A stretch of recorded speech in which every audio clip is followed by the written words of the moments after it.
I was going to post a video about Muslims claiming that the Quran can only be understood in Arabic whenever people criticize the Quran, but I decided to say a few words about the dhimmi of all dhimmis, a guy who's got the biggest man crush on Muhammad I've ever seen, a man who looks like Tarzan but whimpers like Jane, Dr. Craig Considine. Yesterday, I posted a video titled Trump versus Muhammad, where I discuss Craig's claim that Muhammad protected religious minorities with all his might. People started discussing the video on Twitter, and Joshua asked Robert Spencer of Jihad Watch, "Any chance a debate with this Craig Considine can be arranged? Really? Anybody?" Act 17 pointed him out, his tweets appalling. So I replied, lol. Craig can take his pick. I'm ready, and I'm sure Robert is as well. Robert happily agreed, saying, "Oh yes, I'd enjoy that immensely. Anytime Craig is ready to debate, I will drop everything and make it happen." Notice, Robert said that he's ready to drop whatever he's doing to debate Craig Considine. Then I added, maybe Craig Considine can team up with his fellow sociologist Reza Aslan versus Robert Spencer and me. Now, how many of you out there would love to see a 2-on-2 debate with Craig Considine and Reza Aslan on one side of the stage versus Robert Spencer and me on the other side of the stage? Pretty much all of you, right? Regardless of which side you agree with. Unfortunately, only one side of this issue is willing to debate. Craig responded, "Islamophobes are upset that I won't debate them. Sorry, but it's impossible to even rationalize with people that have hate in their hearts."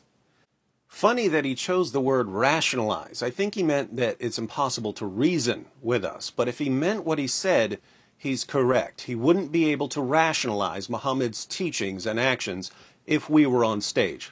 So he pulled the hate card. We criticize Islam, so we must be filled with hate.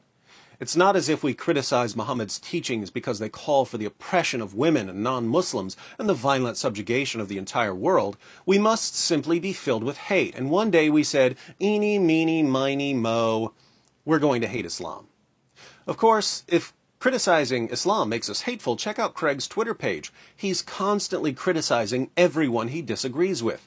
So he must be full of hate.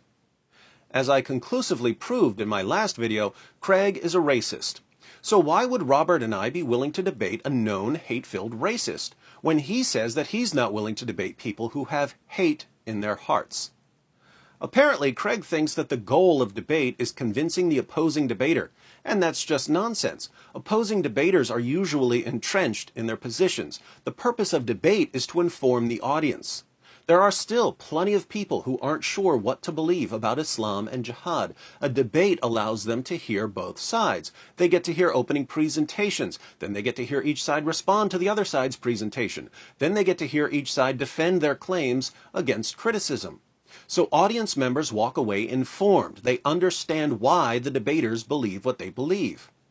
Now, on the issue of jihad, why is one side of this discussion always willing to debate while the other side is constantly avoiding debate?